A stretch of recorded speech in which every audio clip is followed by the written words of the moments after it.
Hi, everybody. Welcome back. Hope you had a nice little break and have got yourself out of the toy mindset, have handed your children more age appropriate toys and checked under the bed and given all those toys a hug. Done all the natural responses to Tin Toy. I'm not crazy. Um, anyways, now that we've done all that, I want to get us thinking big picture again and about why we've been spending time talking about these really early films and what their big picture importance is. Because without these films, we would not have had Toy Story. We would not have had every film since Toy Story. All the way up until this past weekend, they would not have had such a big box office opening without these films. So let's talk about why. So, as the Pixar artists develop their filmmaking techniques over time, these films become the artists' testing grounds for discovering the short film medium as a whole. Luxo Jr., even though it is the first film of this grouping, is closest to being a completely developed short film.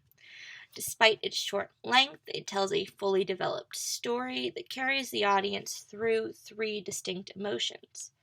It develops two characters that have a relationship. Lastly, there is a conflict and a resolution. There's only missing two things, which is a detailed world and character development. The latter is far more important than the former. Even if the limited technology limits the world, the style fits the narrative. Watching the film in 2015 as opposed to 1986 shows very little difference between aesthetics, which were not sacrificed for the technical development. The film is complete, and that is why that lamp was used as the brand as opposed to something like the unicycle or tinny. So, Redstream and Tin Toy suffer slightly from overambition, and Tin Toy less so, but it's still there. Their subsequent stories have the same inherent strengths as Luxo Jr. You still see the kind of the skills and the genius behind them, and that's seen in the fact that each film carries the audience again through distinct emotions and have characters that prove their work, if you noticed, silently. There's no dialogue in any of these. That'll become a bigger issue later on. It is what distracts, sadly, from these emotions and characters that is their kind of problem, and why they come across more like building blocks than independent entities like Luxo. Red's Dream is the most problematic of the three, if you could tell by my analysis. While it advances the studio in terms of atmosphere and setting, it is a failed experiment in plotting and character work. Red himself is a typically sympathetic Pixar character, but for once his spirit and struggle is not rewarded. The hopelessness and lack of change regarding his experience makes the film feel incomplete. And in the end, the story is just sad, and the dream does not mean much. All we learn is that this unicycle wants more, but cannot have it. So this kind of teaches the artists about endings. While they do not shy from the sadness in the future work, things get equally dark. The characters always learn something from their suffering. It's not for nothing. There is never the kind of sense of pointlessness or pessimism that comes out of Red's Dream. It's also the first example of the mistake that hurts Tin Toy as well. Both films have that kind of early prototype of a human figure.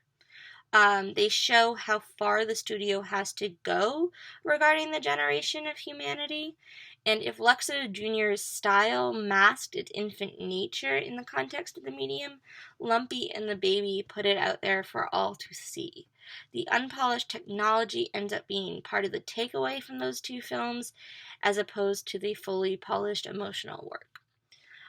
So along with the computers not being up to speed, the animators have yet to achieve the balance between realism and fantasy with these humanoid characters. As is evident in Luxo Jr. and in future Pixar films, emotional realism is the kind of key strength of the studio. Through small gestures and details, parents can relate to Luxo. The details make it believable and almost realistic. He doesn't have to be human to be relatable, and having a character react in a distinctly human way is not the same as intricately replicating a human figure as best you can. The latter ends up being the downfall of Red's Dream and Tin Toy. The focus on making the clown and the baby look human instead make them look sloppy and a bit creepy. The technology is not there yet, and in the minds of some artists should never go there. Brian McEntee, the art director of Disney's Beauty and the Beast, which came out just a little bit after this, says, quote, "I don't want to do reality. After all, animation is caricature. If you push it, if you caricature, then all of a sudden it becomes very interesting," end quote. So what McEntee is saying here is that animation is an art form that does not and should not require direct replication of real life. The more interesting work comes from artists pushing their own boundaries of reality.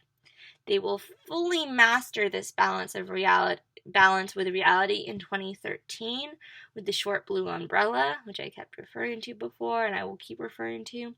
But in the case of Red's Dream and Tin Toy, the artists do not allow themselves to play with those boundaries, and instead the balance of art and technology that Lasseter laid out so beautifully gets violated because the technology distracts from the story.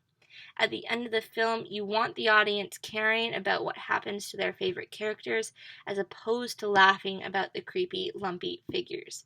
Alternatively, you don't want audiences in 2015 noting the outdated technology from 1986. It is a blending and masking issue, one that they worked around in Luxo Jr. by working within their limitations. After these small setbacks, the characters in Pixar films always fit the world, and it is their feelings as opposed to their appearance that matter the most. Red's Dream are therefore teaching tools that provide lessons both in what to do and what not to do in an animated short. So, where does that leave us? Because we have these films that are really brilliant in some ways and kind of not quite as brilliant in other ways. But, so where does that leave us? After Tin Toy, the studio, like I said, makes only one more portfolio film, Knick Knack, before they work on their first feature. And these films took the CGI world from technological presentations to a legitimate art form. Think about that for a second. It's a very big thing. And they proved that computers could be used to tell a story and create sympathetic characters. The lessons learned are present in Pixar's later features, and because of their success, animation everywhere. You see the Pixar touch everywhere. Pixar does not, however, give up the short film after they delve into the features, which is kind of why I can study these so carefully and why I can see them change over time. They don't give up on the short film. They continue to develop it as its own art form and use it as a proving ground still for new technology, but those new technologies rarely trump the story being told. Meanwhile, incomplete short films can be seen in many of the features. So they kind of take all the strategies that they see in a short film and put it in a feature. And so these kind of moments in the feature become like their own little mini movies. They carry on their short's legacy by using the silent story method honed in these films. So that silence is really key. And similarly, the character quirks like the wiggle and the plume and the detailed atmospheres, those all come up in the features. And these sequences tend to introduce worlds and major changes in characters' lives in under 5 minutes with emotional beats generated through physical action as opposed to dialogue. Intriguingly, they save a lot of the big emotional moments and present them using this format as opposed to another. That's really why these short films are so important. They end up being the big emotional moments in the features as well. So, the efficiency and attention to detail point to a higher level of craftsmanship within the film, and are the skills that the filmmakers learned while making these early short films. Without them, they wouldn't have the first fully computer animated film Toy Story, and the entire Pixar legacy would have not existed. So, that's why I spend so much time talking about them. They're really important, and they say really interesting things, not only about Pixar storytelling, but about storytelling in general. They kind of mimic film history in their work with limitations and size and capabilities and what works and what doesn't, and how your perfect filmmakers can be flawed, but while studying their flaws, you can see what makes them really great. It's just, they're really interesting to kind of sit back and look at really carefully. And so that's what I tried to do, and I hope that was equally interesting to hear about. And then, so where are we going after this? Because we are so not done. That's just the first bit.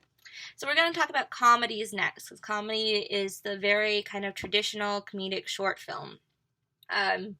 If you think about it, all the cartoons you watched as a kid are short films. And so we're going to talk about that for a while. We're going to talk about a couple of different films in that genre and how they changed over time.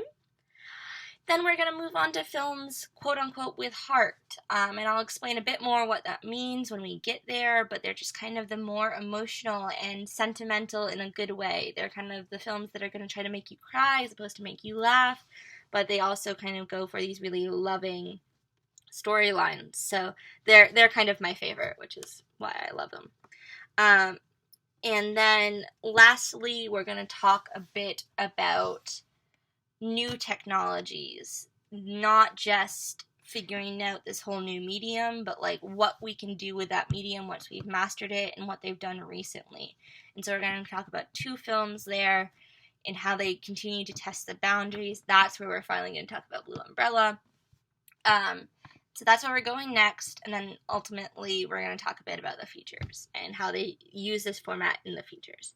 So that's our first chapter, and that's where we're going. I'm going to keep going as long as I can. Keep watching. Think about leaving stuff in the comments for me to answer. Tell me about Inside Out if you saw it. And yeah, so I will see you next week. All right, bye-bye, everybody.